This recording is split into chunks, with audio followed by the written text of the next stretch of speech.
Hello everyone and welcome to another Top 5 Records video. Today we have the release of the new Lady Gaga album Harlequin, which is interesting for a number of reasons. Well, first, she announced a jazz album. Second, it's a companion piece to the new Joker movie Folie, Dieux, which is the sequel to the Joker film from 2019. Now, a companion piece. She plays a part in the new Joker film. She plays Harley Quinn. In the press announcement, she said that she could not let go of the character of Harley Quinn and that she had to take it into the album, which makes it sound as if this concept of Lady Gaga doing jazz is entirely new or something paired to that role. Honestly, it's not so much because a couple of years ago she did two albums, a live album and a studio album with Tony Bennett. And the vibe and the idea of those records are rather the same as this one. And when we're talking about jazz, are we talking about the standards? Yes, it are the standards. But if you take a look at the track list, I'd almost say that it's got a lot of show tune elements there as well. It's much more true to the soul that the original Joker plays with. I haven't seen the new film. It's set for a release next week, so I haven't seen it yet. I liked the first Joker film, and you notice that in that film they had recurring songs which remind you of the good old days, like the song Smile, which has a strong ironical value because the main character has a laughing disorder. That's where the idea of the Joker comes from. So there is that ambiguous element there. That ambiguity is not on this record. It is much more a collection of 13 jazz and show tune standards done by Lady Gaga. Nevertheless, I think Lady Gaga is one of the big interesting artists of the last couple of years. So her doing a jazz album might be interesting.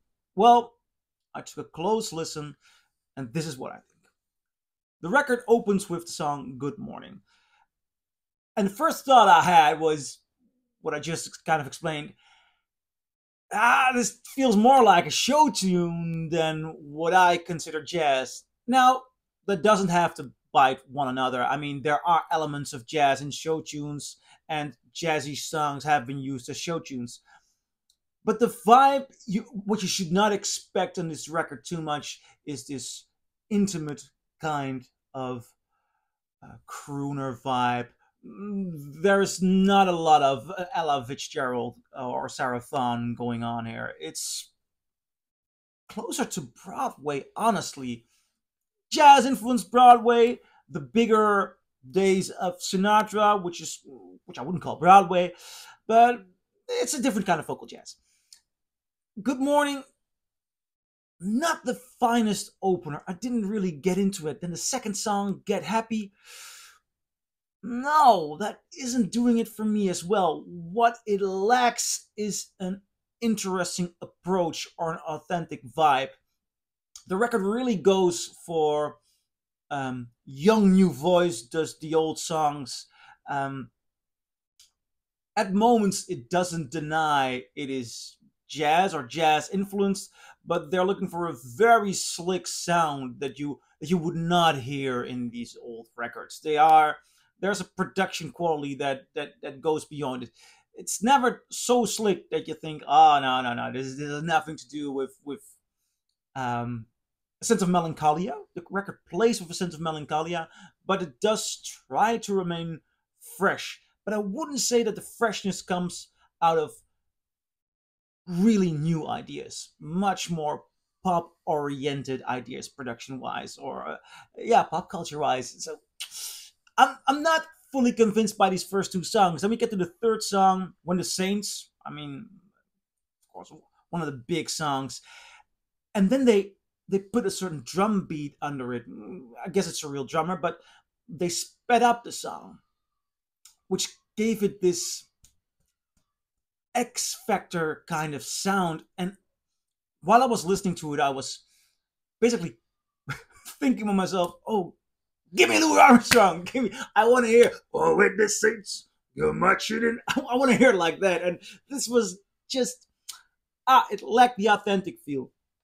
Nevertheless, the fourth song, "World on a String," best song on the album by far. It starts really calm. There's this beautiful wavy guitar, and what I truly enjoy, and what was a very good way to start, is Lady Gaga's voice relaxes. There is a calm in her. There's a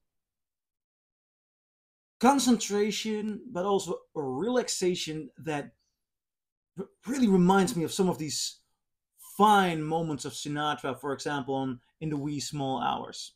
Not saying she's on that level, but that calm is there, and it really works for that song, World on a String. And this really got me going, like, I can enjoy it. There are good moments here. Fifth song, If My Friends Could See Me Now, which is a song from the musical Sweet Charity. I'm a Bob Fosse fan, so I love to recognize that song. Really a show tune, done perfectly. Good job.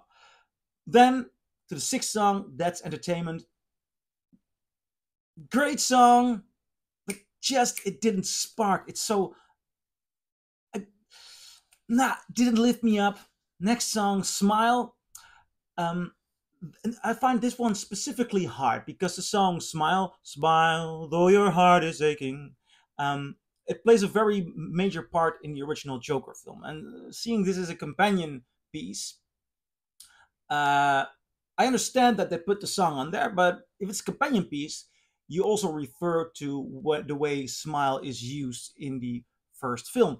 And there you have the quality of that old recording where there is an element of melancholia, an element of idolizing old times, and it's in the quality of the recording, in the voice, in the technique, in the way it's produced.